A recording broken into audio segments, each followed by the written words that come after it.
श्रोते हो नमस्कार. आजच्या वृत्तविशेष कार्यक्रमात आपलं स्वागत. भारताला स्वातंत्र्य मिळून 75 वर्ष पूर्ण झाली आहेत. स्वातंत्र्य मिळाल्यानंतरचा भारत आणि आज जगाच्या नेतृत्वाची धुरा हाती घेऊ पाहणारा भारत यातील फरक भारताचं आंतरराष्ट्रीय स्तरावर निर्माण झालेलं प्राबल्य अधोरेखित करतो.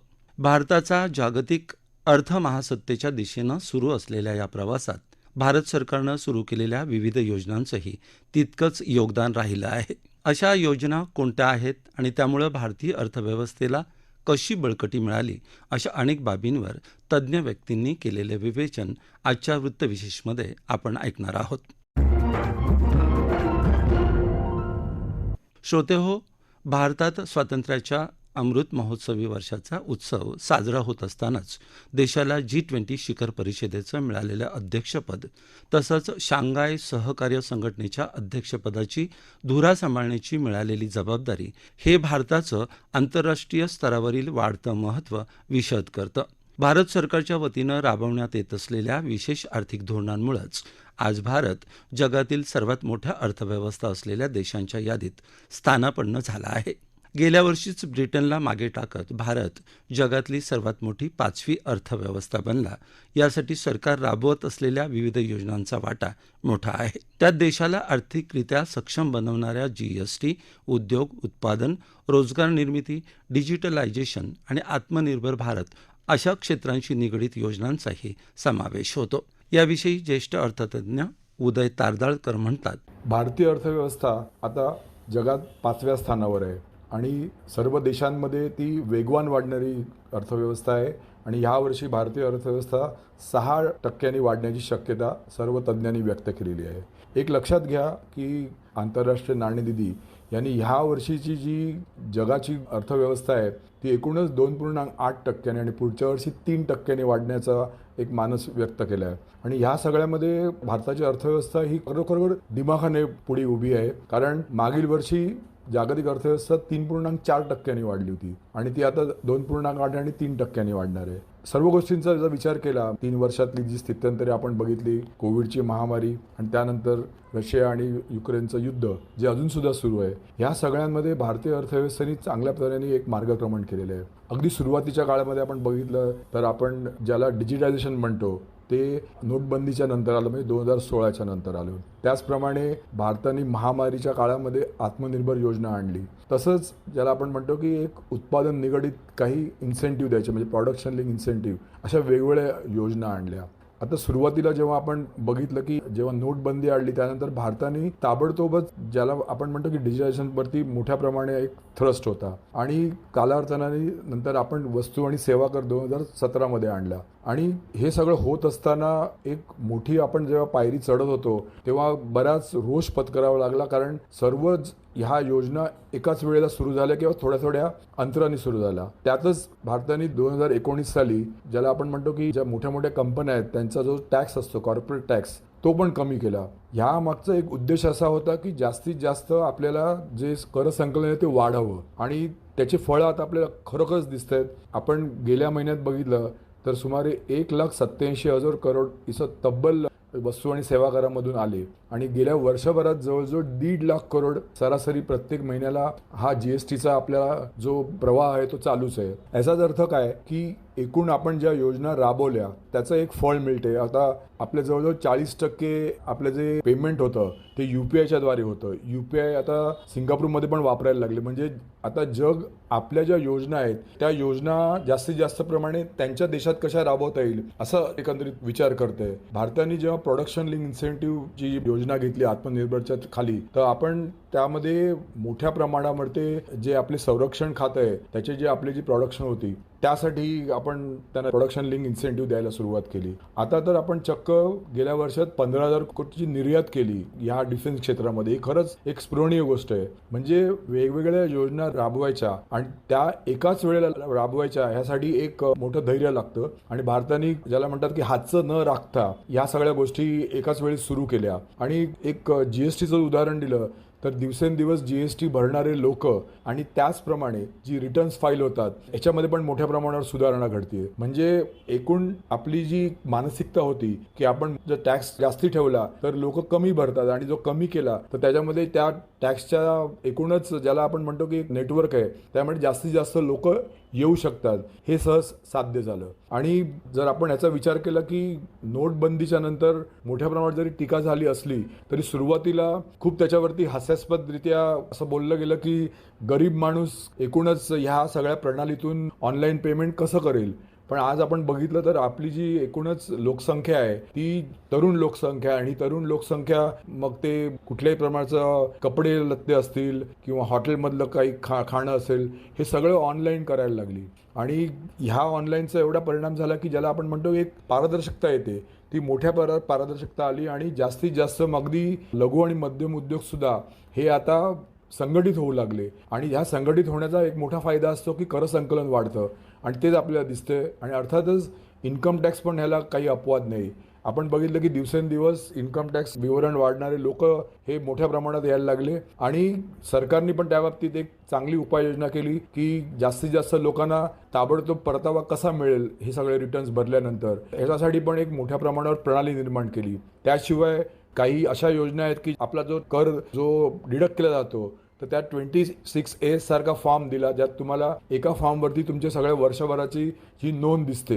म्हणजे एकूण मानसिकता ही जी बदलली त्याचा मोठा परिणाम आपल्याला दिसतोय. मग GST असून दे, कॉर्पोरेट टॅक्स असून दे किंवा प्रोडक्शन लिंक इन्सेंटिव्ह असून दे आणि आत्मनिर्भर भारत ह्या योजनेखातर जी एक मोठी संकल्पना आणली आणि आपण म्हणू शकतो की त्यात एक स्वाभिमान निर्माण झाला.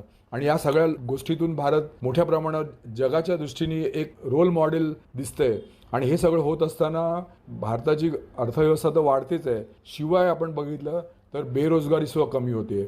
आणि त्याच दृष्टीने जर आपण बघितलं तर IMFने पण आत्ताच नुकत्याच त्यांच्या माहितीप्रमाणे असं बाकीत वर्तवलंय की 2023 साली भारताची जी GDP आहे ती एकूण जगाच्या GDPच्या जवळजवळ 15% असणार आहे. मला वाटतं हे नक्कीच आपल्या सगळ्यांच्या दृष्टीने हे भूषणावं आहे. श्रोतेहो, गेल्या 75 वर्षांपूर्वीचा भारत आणि आजचा भारत यातला फरक पाहिला तर भारताची आजच्या प्रचंड अर्थव्यवस्थेच्या निर्मितीसाठी कृषी क्षेत्रात राबवण्यात आलेल्या विविध योजना, आयात आणि निर्यातीबाबत अवलंबलेलं धोरण, सर्वसामान्य दुकानदारांपासून मोठमोठ्या उद्योगांना प्राधान्य देत बँकिंग क्षेत्राकडून होणारा वित्तपुरवठा तसंच विमा क्षेत्रातील विविध योजना अशा अनेक महत्त्वपूर्ण बाबींचा उल्लेख करावा लागेल. याविषयी ज्येष्ठ अर्थतज्ञ प्रभाकर कुलकर्णी यांच्याकडून अधिक जाणून घेऊया. शेती क्षेत्रामध्ये ज्या क्षेत्रामध्ये भारताच्या एकूण लोकसंख्येच्या 65% कुटुंब यांचं मुख्य उत्पादन शेती आहे, याचा विचार करून रिझर्व्ह बँक आणि नाबार्डच्या द्वारे अनेक योजना भारत सरकारने शेतकऱ्यांसाठी राबवलेल्या आहेत. त्याच्यामध्ये पीक विमा योजना, क्रेडिट कार्ड याच्या व्यतिरिक्त नवीन क्षेत्र जशी सेंद्रिय शेती, वनस्पती शेती म्हणजे हर्ब शेती, या हर्बचा आता खूप त्याच्याकडे आपण एक्सपोर्ट करतो, तेलबिया, भरडधान्य यांच्यासाठी बँकांनी विविध कर्ज योजना शेतकऱ्यांसाठी राबवलेल्या आहेत. त्याच्याबरोबर शेतकऱ्यांना आत्मनिर्भर बनवण्यासाठी व त्यांना जोडधंदा म्हणून कुटीरोद्योग, मेंढीपालन, दूध डेअरी अशा याच्यासाठी पण आकर्षक योजना सरकारने राबवलेल्या आहेत. याचा सगळा मोठा परिणाम असा आहे की धान्य उत्पादनात देश आपला स्वावलंबी झाला आहे. एकेकाळी PL 480 मध्ये आपण 30-40 वर्षापूर्वी धान्य आयात करत होतो, पण आता आपण धान्य क्षेत्रामध्ये विशेषतः साखर क्षेत्र त्याच्यामध्ये साखरेची आपण मोठी प्रमाणात निर्यात करतो आणि जगातला दुसरा का तिसरा देश भारत साखरेच्या निर्यातीमध्ये आहे. त्याच्याशिवाय हर्बमध्ये पण आपण खूप मोठं एक्सपोर्ट करतो. आणि त्याच्या व्यतिरिक्त आता सरकारने अनेक ठिकाणी गोदामे बांधलेली आहेत. त्यानंतर कोल्ड स्टोरेजची हे केल्यामुळे जो आपला भाजीपाला आणि आपली फळं जी आझाद मंडीमध्ये 70% जी नासाडी व्हायची त्याच्यावर अन्नधान्य याचे पण त्यांनी उत्पादन करून त्याच्यावर ज्यूस बनवणं त्याची पण आपण निर्यात करतो. त्याचा सगळा परिणाम म्हणजे भारताची अर्थव्यवस्था मजबूत होण्यात झालं आहे. त्याच्याशिवाय सौर ऊर्जा उत्पादन आणि कॉम्प्रेस बायोगॅस हे जे शेतकऱ्याला लागतं त्याच्यासाठी पण आपण त्यांना मोठ्या प्रमाणात बँकांद्वारे अर्थसहाय्य केलं जातं. अल्प भूधारकाची व्याख्या सरकारने आता 1 हेक्टरवर आणलेली आहे. त्याद्वारे अतिशय जो गरीब शेतकरी आहे त्याला पण रिझर्व्ह बँकेकडनं आणि बँकांकडनं त्यांना कर्ज मिळू लागलेलं आहे. त्यानंतर आता विमा क्षेत्रामध्ये सरकारने परदेशी गुंतवणुकीला मुभा दिल्यामुळे या क्षेत्रातील पूर्वीच्या कंपन्यांची मक्तेदारी संपुष्टात येत चालली आहे. याचा फायदा विमाधारकांना सुद्धा होऊ लागला आहे. विशेषतः आरोग्य क्षेत्रामध्ये अनेक नवनवीन कंपन्या परदेशातील आल्या आहेत आणि काही भारतातील बँकांनी पण आकर्षक विमा योजना राबवल्या आहेत. त्याच्या स्वस्तात विमा मिळवण्याचं आता लोकांना साध्य झालं आहे. याचा लाभ मध्यम वर्गातील कुटुंबांना सुद्धा घेता येतो, कारण आरोग्य विमा त्यांना स्वस्तात मिळू लागले आहे. LIC व्यतिरिक्त इतरही अनेक बँका त्यांच्या आरोग्य विमा योजना त्यांनी राबवल्यामुळे सर्वसामान्यांना आरोग्य जपण्याचा खर्च कमी झाला असून लोकांचे आयुष्यमान वाढले आहे. आयात निर्यात धोरण परदेशी विनिमय धोरणामध्ये भारत सरकारने RBI व व्यापार खात्यांच्या संयुक्त विद्यमाने आत्मनिर्भर भारतीय योजनेअंतर्गत अनेक योजना राबवल्या आहेत. याचा फायदा भारताला आता परदेशी मदतीवर अवलंबून राहण्याची आवश्यकता नाही. मुक्त परदेशी गुंतवणूक धोरणामुळे जगातील अनेक मोठे उद्योग भारतामध्ये गुंतवणूक करण्यास उत्सुक आहेत. त्यांनाही सरकारने सिंगल विंडो कन्सेप्टद्वारे सँक्शन देत आहे. त्यामुळे त्यांच्या वेळेमध्ये मोठा अपव्यय टाळला जात आहे. तसंच त्यांनी केलेल्या अर्जाची त्यांचा निर्णय योग्य वेळेत लागल्यामुळे तेही त्याच्या गुंतवणूक करण्यात भारतात उत्सुक आहे. भारत आता जगात वाहन निर्मिती क्षेत्रात म्हणजे ऑटोमोबाईल क्षेत्रामध्ये अग्रेसर तिसरा देश म्हणून गणला जातो. लवकरच तो पहिल्या क्रमांकावर येईल. सेमीकंडक्टर, चिप आणि इलेक्ट्रॉनिक्स या क्षेत्रात मोठी परदेशी गुंतवणूक भारतात येत आहे. याद्वारे भविष्यात भारत एक सप्लाय चेन प्लेअर म्हणजे जो पुरवठादारची मोठी त्याची चेन भारतामध्ये होणार आहे. त्यामुळे अनेक जे उद्योगाला लागणारे सुटे भाग भारतात बनवले जातील, त्याच्यानंतर ते एक्सपोर्ट केले जातील. संरक्षण क्षेत्रात भारत हळूहळू आत्मनिर्भर होत चालला आहे. त्यामुळे भारताचं फॉरेन एक्सचेंज त्याच्यामध्ये बचत होत आहे. त्याचा दृश्य परिणाम म्हणजे भारताची आंतरराष्ट्रीय व्यापारावरील तूट कमी होत चालली आहे. नवउद्योजक आणि संघटन क्षेत्रातील शोधांमुळे भारताची अर्थव्यवस्था मजबूत होत आहे. यासाठी भारतीय बँका अशा नवनवीन उद्योगांना सवलत आकर्षक त्याच्या तत्वावर कर्ज देत आहेत. या सगळ्याचा अजून एक परिणाम म्हणजे 17 मे 23 रोजी भारताची परकीय गंगाजळी $572.8 बिलियनवर पोहोचली आहे. आंतरराष्ट्रीय व्यापारातील तूट लवकरच कमी होण्याची चिन्हे असून भारतीय रुपया चालू खात्यावर परिवर्तित होईल असा विश्वास वाटतो. आणि सध्या आपल्या सगळ्यांना माहितीच आहे की जगातील 30 देशांनी भारतामध्ये रुपीमध्ये अकाउंट ओपन करण्यासाठी भारतीय बँकांकडे अर्ज केले आहे. म्हणजे लवकरच अनेक देश भारताबरोबर डॉलरमध्ये नाही पण रुपीमध्ये व्यवहार करतील. बँकिंग क्षेत्रात भारत सरकारने RBI द्वारे आमूलाग्र बदल घडवून आणले आहेत. भारतातील व्यावसायिक बँकांची संख्या 22 वरून 8 वर आणली आहे. त्यामुळे या बँका आंतरराष्ट्रीय स्तरावर आता सुदृढ बँका म्हणून गणल्या जातात. जनधन योजना याद्वारे 1,17,000 कोटींच्या वर लाभार्थींचे पैसे बँकांकडे वळवले गेले आहेत. मुद्रा योजनेअंतर्गत सूक्ष्म, लघु आणि मध्यम उद्योजकांना बँकांद्वारे कमी व्याजाने कुठल्याही स्थावर तारणाशिवाय कर्ज उत्पन्न होऊ लागल्याने त्याचा फायदा अनेक उद्योजकांना झाला असून त्याच्यापासून बेरोजगारी पण कमी झाली आहे. मध्यवर्ती बँकेच्या योग्य पतधोरणामुळे बँकांवर आर्थिक स्थिरता आली आहे. तसेच income recognition, asset classification, capital adequacy अशा योग्य धोरणांमुळे बँकांचा आर्थिक ताळेबंद सुदृढ झाला आहे. श्रोतेहो, गेल्या काही वर्षांपूर्वी आपल्या आजूबाजूला बाजारपेठेत होत असलेले बहुतांश आर्थिक व्यवहार रोखीनं व्हायचे, बरोबर ना? पण आजचं चित्र पूर्णपणे बदललंय.